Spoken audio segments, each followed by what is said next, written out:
Gente, quem assistiu o segundo filme do Pantera Negra, que é Wakanda Forever, e viu aquela situação da Shuri com o Namor, aquela revolta, literalmente vai linkar com a história que realmente existe nos quadrinhos, tá? E se você for parar pra ver, faz muito sentido, porque a Shuri e o Namor realmente tem aqueles atritos, e o T'Challa no meio dessa história acaba até aumentando esses atritos, mas no mundo ideal, tudo bem, vamos respeitar o que aconteceu. Se a gente tivesse o Chadwick Boseman vivo, como é que seria esse filme? Será que seria a mesma coisa? Será que seria diferente? Fica nesse vídeo que eu te conto tudo.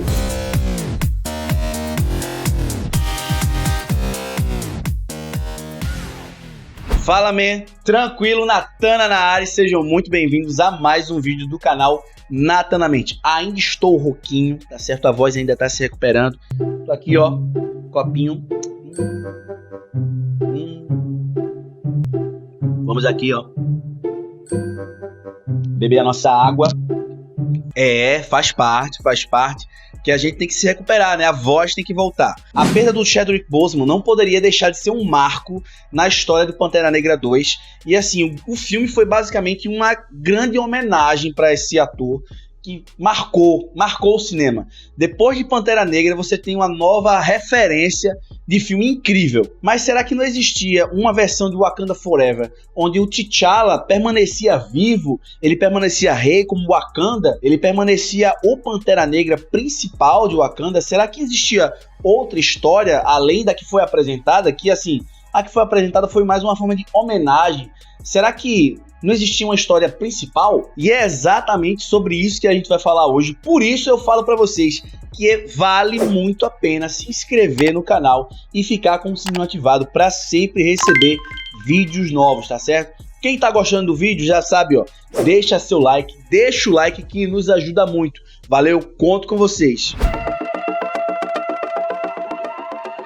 A trágica notícia sobre a morte de Chadwick Boseman em agosto de 2020 pegou todo mundo de surpresa. Tanto é que o próprio diretor Ryan Coogler e toda a equipe que já estava trabalhando no segundo filme, eles não sabiam do estado real de saúde do ator. Para quem não sabe, o ator lutava contra um câncer no colo e pouquíssimas pessoas tinham conhecimento disso. Assim, a Marvel Studios trabalhava com a ideia de trazer mais uma vez, até a hora que assim ninguém esperava o que aconteceu. A Marvel Studios ela estava trabalhando na ideia de que ele fosse aguentar fazer mais esse filme, mas infelizmente aconteceu o que aconteceu. Tava tudo tão bem pensado que, para você ter uma ideia, o próprio diretor Ryan Coogler já tinha a primeira versão do roteiro pronta quando Chadwick Boseman infelizmente faleceu. A ideia era explorar mais ainda a relação de T'Challa com Wakanda e com sua própria família depois de passar 5 anos desaparecido por causa do blip do Thanos. E a parte mais interessante é que, mesmo com a tragédia anunciada, boas partes do roteiro original foram preservadas. E a gente vai comentar tudo aqui com vocês. A Marvel não demorou muito para anunciar a sequência para o filme do Pantera Negra. Mas também, né, meu filho, com o filme sendo um sucesso estrondoso, a crítica gostou, foi um espetáculo de cultura, teve tudo de bom nesse filme, mais do que normal de você já pensar no próximo. No tempo em que o Chadwick Boseman estava passando pelos momentos finais da sua doença, o diretor já tinha escrito 300 páginas do que seria o primeiro corte do roteiro, uma versão tipo do filme bem mais crua da história. Numa entrevista oficial do Pantera Negra, o diretor conta que chegou a perguntar ao ator, algumas semanas antes do falecimento, se ele queria dar uma olhada, se como ficou, mas o Chadwick Boseman infelizmente recusou, e isso já indicava que ele estava bastante debilitado. De acordo com o produtor Nate Moore, o conceito inicial de Wakanda para Sempre era aprofundar as relações familiares do T'Challa e explorar as consequências do blip na nação africana. Dessa forma, a gente ia ter um Wakanda aprendendo a lidar com uma situação de passar 5 anos sem o seu rei, e a gente ia ter um T'Challa retornando do blip, aprendendo a ser pai, né, porque o filho dele iria ter nascido, e ele iria estar aprendendo a ser pai de uma forma assim completamente inusitada. O curioso é ver que boa parte desses elementos foram mantidos no filme. O herói realmente teve um filho que cresceu durante a sua ausência em Vingadores Guerra Infinita e Ultimato. E a diferença é que o roteiro original ia tratar a paternidade do T'Challa, porém isso foi levado para o fim do filme, onde a gente tem aquele momento de homenagem, né? Aquela homenagem final ao ator, onde a gente tem um novo T'Challinha, um novo Pantera Negra filho, nascendo e crescendo. Na verdade, eu até queria deixar o meu comentário aqui, a minha análise a respeito disso. A gente tem 3 Panteras Negras em vigor, que é a Shuri, a Pantera Negra, assim, que assumiu o papel de Pantera Negra, comeu a fruta coração. A gente tem o M'Baku, que agora é o atual Pantera Negra, né? A Shuri, apesar de ser Pantera Negra, ela renuncia ao manto do Pantera como rainha, porém, ela continua com os poderes. A gente tem que lembrar isso, que ela continua com os poderes, tá certo? E a gente tem o filho do Pantera Negra, T'Challa. Eu acho que isso foi uma estratégia agora da Marvel para poder manter personagens eternos, porque você agora tem a possibilidade de ter vários Panteras Negras, do Pantera Negra participar da história dos Vingadores, e assim, se qualquer outra eventualidade acontecer com um ator, a gente vai ter o Pantera Negra atuante. Isso, infelizmente, é uma situação meio que triste, mas foi a solução que a Marvel deu. Quem acredita que o roteiro original de Pantera Negra, Wakanda pra Sempre, teria mais conexões com o MCU se a gente tivesse o Chadwick Boseman, tá muito enganado. A ideia inicial era mostrar o Wakanda reagindo ao desaparecimento do T'Challa e como o rei precisava lidar com os problemas depois de voltar, depois de 5 anos. E nesse caso a gente já consegue fazer uma comparação com a história atual e percebe que não teve tanto essa questão do blip, e já foi uma história de recomeço completamente independente. A gente já percebe que a rainha Ramonda, no começo do filme, ela assume o Wakanda, logicamente, ela volta a ser rainha, né, titular, e ela passa a seguir um conceito político isolacionista. O mundo todo de olho no Vibranium e as fronteiras começando a se fechar.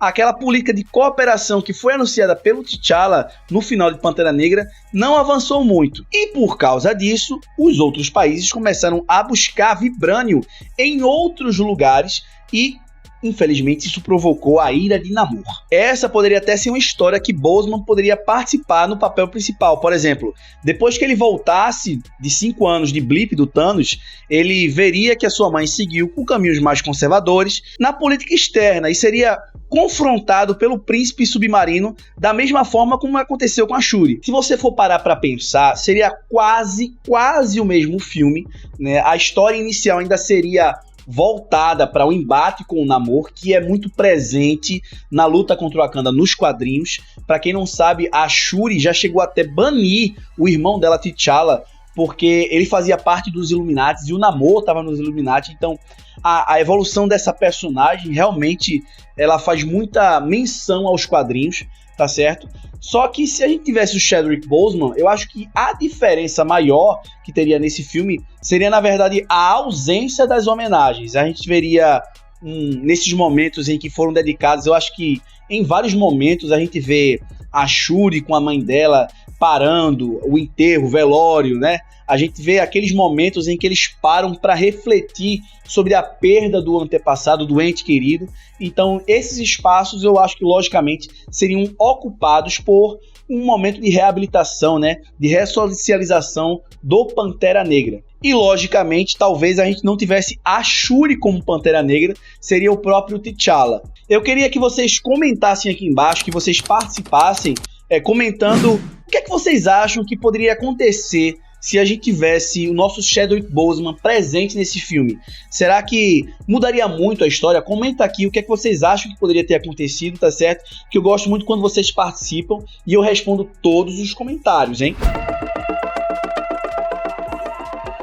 De qualquer forma, a gente na realidade já sabe que nunca vai descobrir como seria o Pantera Negra 2, Wakanda Forever, com o Chadwick Boseman, porque na verdade tem que ser desse jeito, né? Eu acredito numa situação assim que as coisas têm que acontecer dessa forma, e foi assim porque tinha que ser assim. Se fosse de outro jeito, daria muito errado.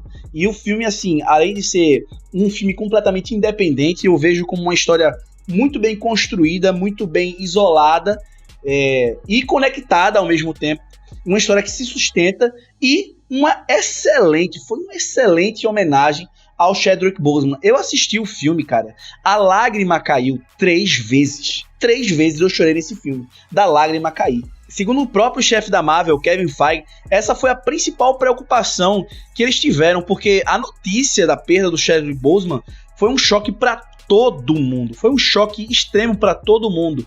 E, na verdade, eles tinham que deixar o legado dele vivo nesse filme de alguma forma. O Kevin Feige chegou a comentar em entrevista que quando o Ryan Coogler chegou com a ideia de Pantera Negra 2, Wakanda Forever, ele trouxe a ideia, assim, remasterizada, né, readaptada para a perda do ator, como uma grande homenagem e uma grande celebração de Wakanda.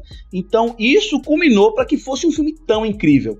Gente, se vocês gostaram desse vídeo, eu só tenho a pedir para vocês, deixem seu like, que nos ajuda bastante, nos deixa muito feliz quando vocês deixam um like, comentam, se inscrevem no canal com o sininho ativado, que vocês vão sempre receber vídeos novos. Eu vou ficando por aqui, tá certo? Vocês fiquem por aí, fiquem com Deus. Vou nessa, fui!